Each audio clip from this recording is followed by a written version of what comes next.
अब हम बजावे चाहब वैदेही ठाकुर ज्ञानकूप स्कूल से।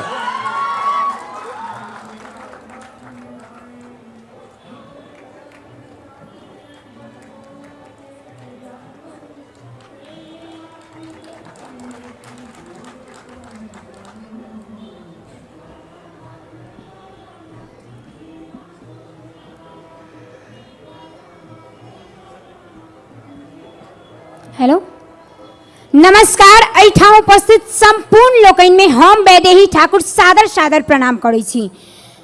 हम एक कविता प्रस्तुत कर जा रहल छी जाय कविता के शीर्षक यऽ हमर मिथिला। मिथिलापुर परम सुहावन बहे दूध मती अति पावन। मिथिलापुर परम सुहावन बहे दूध मती अति पावन। महिमा बखानत वेद पुराण हमर मिथिला धाम महान। महिमा बखानत वेद पुराण हमर मिथिला धाम महान। मिथिलेश महीपति मंडित श्री सतानंद जिनकर पंडित। श्री मिथिलेश महीपति मंडित श्री सतानंद जिनकर पंडित। सुयस जानत दुनिया जहान हमर मिथिला धाम महान। सुयस जानत दुनिया जहान हमर मिथिला धाम महान। हरियर हरियर पीपर पाखर जामुन आम लताम मोल छै। हरियर हरियर पीपर पाखर जामुन आम लताम मोल छै। ई विद्यापति के गाम हमर मिथिला धाम महान। ई विद्यापति के गाम हमर मिथिला धाम महान। जहाँ ऋषि मुनि कैलन निवास ओ कंचन वन कमला किनार। जहाँ ऋषि मुनि कैलन निवास कंचन वन कमला किनार।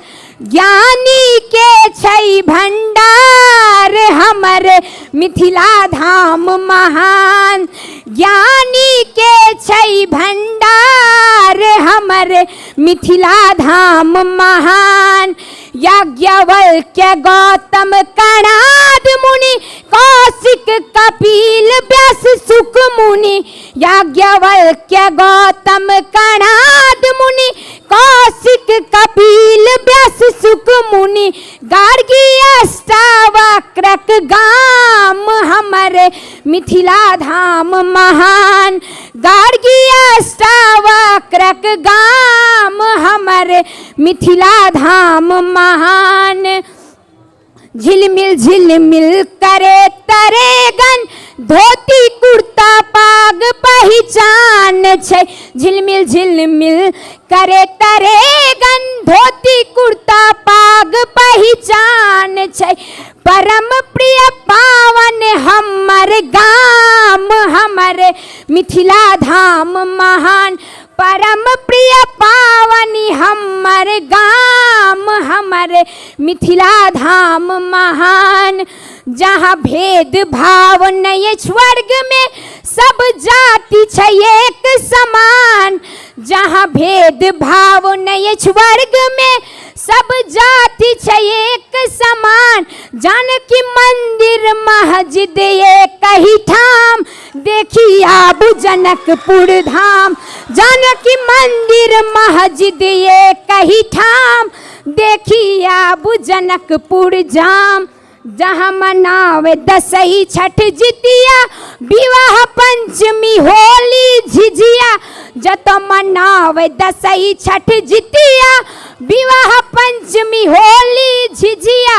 मिथिला परिक्रमा के महिमा पार हमर मिथिला धाम महान। मिथिला परिक्रमा के महिमा पार हमर मिथिला धाम महान। दही चूड़ा पान मखान मरुआ साग के महिमा अधिक अछि। दही चूड़ा पान मखान मड़ुआ साग के महिमा अधिक अछि परम प्रिय पावन मिथिला गाम हमर मिथिला धाम महान परम प्रिय पावन मिथिला गाम हमर मिथिला धाम महान मिथिलावासी भेल महान पाहुन भेल जकर श्री राम मिथिलावासी भेल महान पाहुन भेल जकर श्री राम करू बारंबार प्रणाम हमर मिथिला धाम महान करू बारंबार प्रणाम हमर मिथिला धाम महान हमर मिथिला धाम महान। धन्यवाद। धन्यवाद बउआ वैदेही ठाकुर।